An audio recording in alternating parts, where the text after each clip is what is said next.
Yes, sirree. I'm not freaking blind, guys. It's Gweilo style. I think it's Thursday. You could die. Yeah. Son of a bitch. Geez, you know. Oh yeah, because it goes on and on and on. For all you haters, there's something to chew on. Another video from Gweilo 60. Today I'm standing out front of a church in Nanning, China. Yes, they actually have churches here in Nanning, China. This is a Christian church. Go figure, eh? Well, Protestantism. It's one of the religions that are okay with the Chinese government. There's Taoism, which is basically Taoism, if that's the way you say it. They got Buddhism, all those isms. You know, they recognize a number of religions here in China. But then again, they have regulations on these religions, and they have to be sort of sanctioned. Well, they don't have to be sort of. They have to be sanctioned by the communist government here in China. And there's reasons for that, and I'll get into that in a little bit. On Saturday morning at 9 a.m. China time, Blondie in China. Snarky guy. We got Snarky guy. First time on Saturday morning. We got Lee Barrett, Alex from Reporterify Media, and yours truly, Gweilo 60. We're going to be discussing religion in mainland China. Now, there's a lot of topics that are controversial in this world. Politics is one of them. Religion is another one. And these are the top two most controversial subjects that you can get into anywhere. What do they say in the bar? No politics, no religion, because it just ends up in scraps. And you get back into even the Middle Ages, back in, what is it, about 1096 when the Crusades started and the Christians started heading to the Middle East to fight the Muslims over historical sites, religious historical sites like Jerusalem, and you know what I mean. Everybody knows that the Crusades were a bloody, a warring time, and it lasted for like a couple hundred years, guys. I think there was like 5 or 6 crusade periods, and you know, they'd last 10, 12, 14 years. And you know, the Christians would fight the Muslims, the Christians would win, and the Muslims would win, and then, but at the end of it, I think the Muslims actually won, but the Christians said they won because, you know, so wars get started over religion is what I'm trying to say to you. And the Chinese government has seen this in the past. And as I say, I'll get into that in a minute. They've seen it in the past, and they don't want any part of it. To be a member of the Communist Party, you have to be an atheist, okay? Their whole understanding of religion is, no, it's a bad thing. It's, how do I put this? On Saturday morning, you're going to see so many different types of people and their take on religion, because everybody on this panel has a different idea about religion, and as they should. Snarky guy went to a seminary. I talked to him before, or texted him, and I think his dad was a minister, so he'll have a major input into what we talk about on Saturday morning. I know that Alex from Reporterify Media was brought up as a Catholic. Actually went to Catholic school, which is sort of neat. I went to public school. And yes, Gweilo 60 is an atheist, just like most of the Chinese people in mainland China. As far as Lee goes, I'm not sure what Lee is, but I'll bet you he's atheist, but we'll find out on Saturday morning. Blondie, I have no idea. She's cute enough to be able to start her own religion. So, but we'll see what happens on Saturday morning. Show up 9 o'clock China time. Anyway, back into the idea of religion and why the Chinese government doesn't like religion, because it has in the past been a force to reckon with. There was a guy named Hong, and he started the Taiping Rebellion, and this is about the mid-1800s in China. He was in a coma for I don't know how many months, and he came out of it, and he believed that he was Jesus Christ's little brother. Like, seriously, you can't make this shit up. Okay, so so he basically started a religion that challenged the Qing dynasty in China in the mid-1800s, and there's sort of a rebellion, and they don't know for sure, but they figure about 20 million people died in this revolution. And it took all they had to suppress this religious. Well, they figured it was a cult, and obviously if you thought he was Jesus Christ's little brother, it was probably a cult. So you can see how religion in a place like China can be a very dangerous thing. The idea that religious tendencies in any country can be a dangerous thing. I find, and I find this entertaining in a way, just for the fact that you have to become a religious person. You have to believe in a fairy tale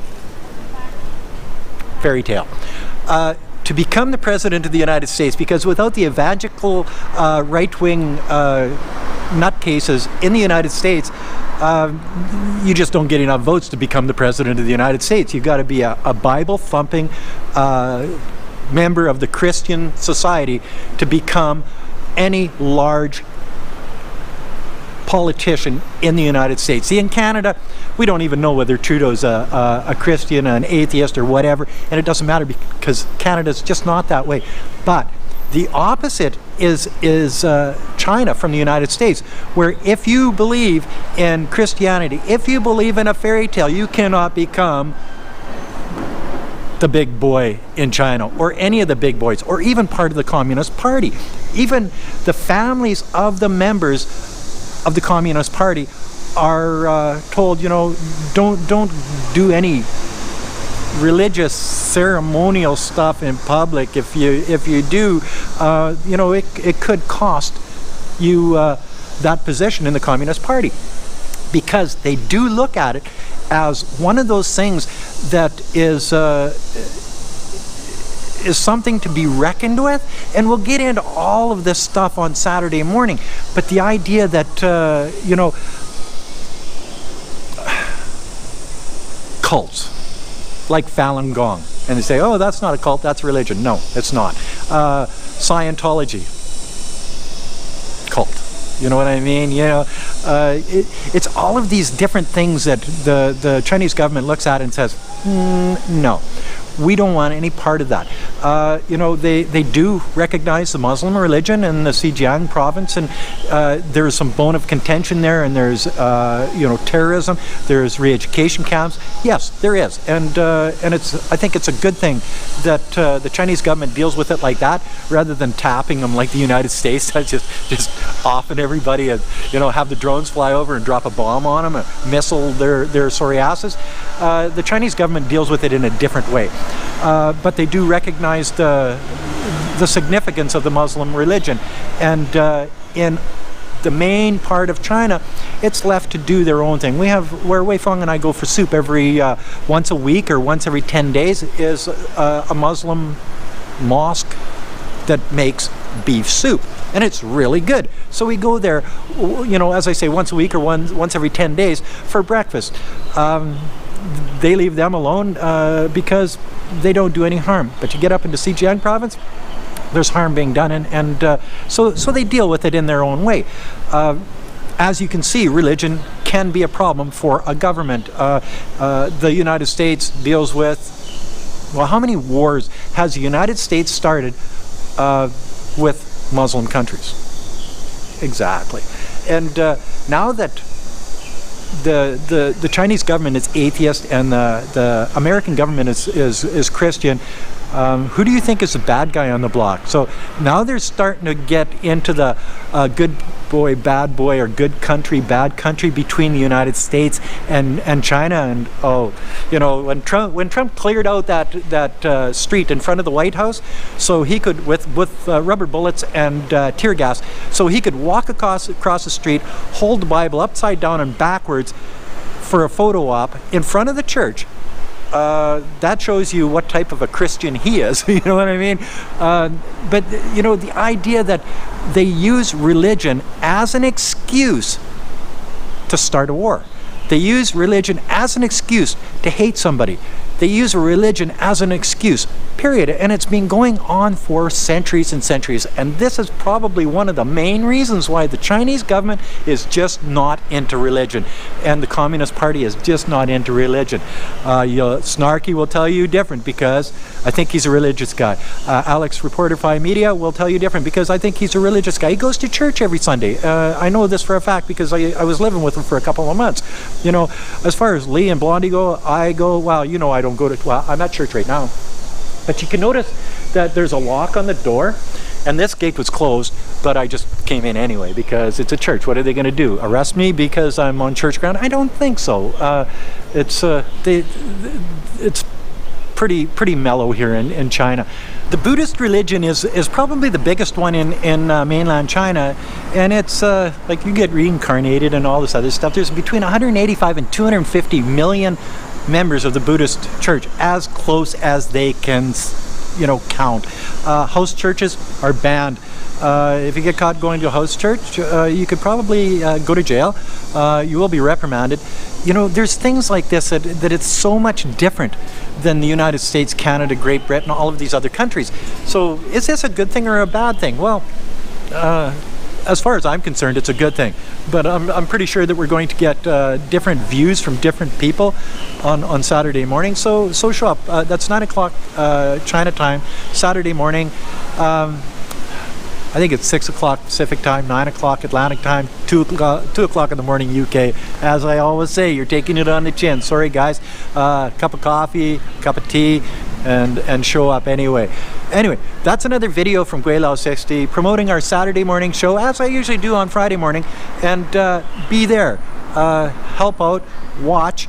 Make your comments, make your super chats, super stickers to help each of the individuals on the panel out, and because we show up on our dime and on our time. Anyway, that's another video from Gweilo 60. If you like this video, as always, like, comment, subscribe, push that share button. Thanks for watching, and don't forget to resubscribe, hit the bell. And never forget to put a couple of bucks on the children's Patreon account. It's for a good cause. Poor rural Chinese children. What could be better than that for a cause? Thanks for watching. Bye now.